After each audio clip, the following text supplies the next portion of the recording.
Hi everybody. Well, today I got the diesel tractor all back together. I replaced our ground cable. That was our issue in our last video.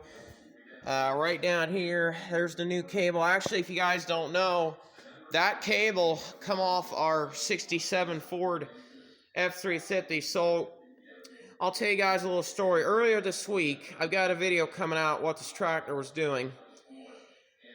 It wasn't barely cranking over, and I had the charger on it, and it had a problem where it was slowly cranking, like it wouldn't, like I knew my batteries were having plenty of juice, but I still wasn't getting enough crank to my tractor.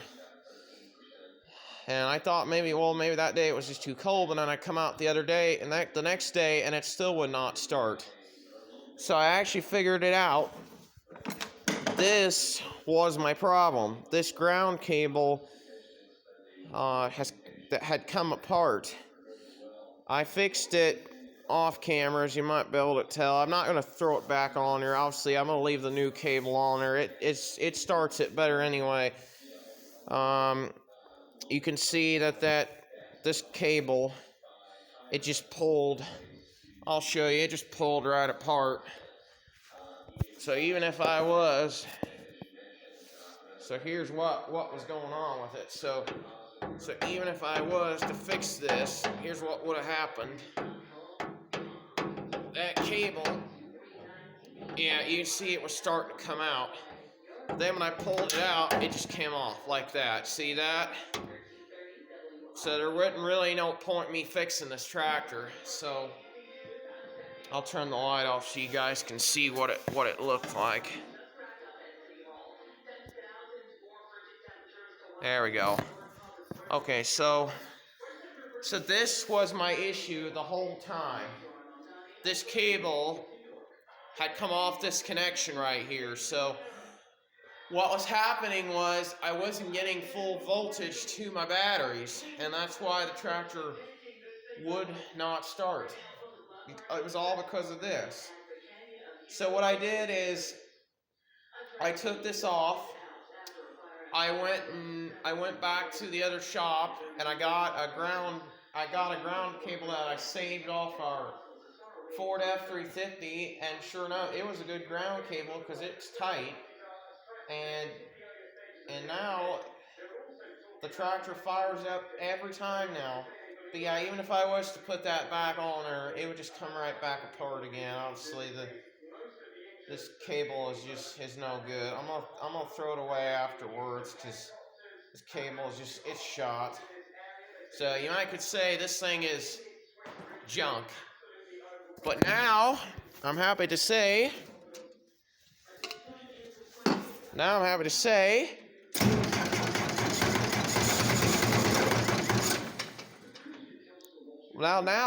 say my tractor now turns over. Hey, why don't you say while we're here, should we try a cold start on her? I think we should try a cold start on her. Let's do that while we're here. Yeah, let's do a cold start on this old girl. Might as well do something for you guys to show you the issue I was having. This darn seat is so hard to get up in here.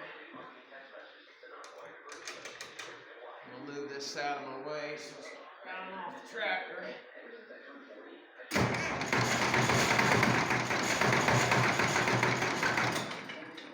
I already know she won't start. It's too cold. But anyway, it was fun. I know it could probably start, but gotta have to get the ether for that, honestly. I'm gonna let it go for today. Let's try it again.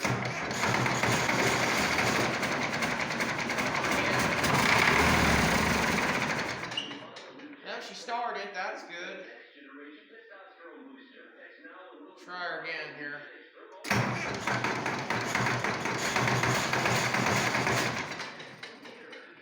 Let that starter sit for a minute. If I should push on the clutch, maybe. I think the oil Chris is having a hard time going.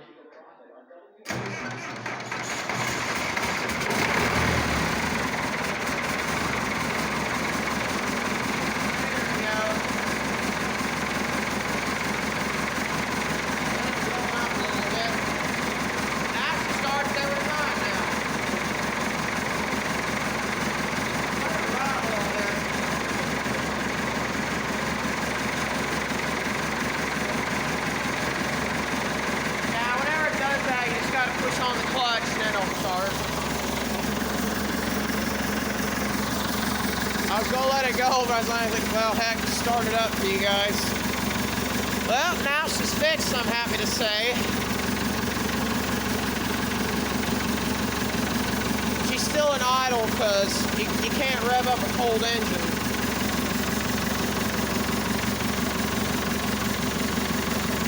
I got to open the door because I don't want these fumes to get in here. So I'll set the camera up, you guys, let you hear it run a little bit.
She is.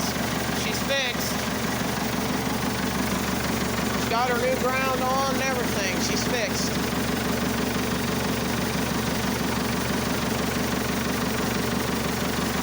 Our next video will be the gas tractor. That one will be next.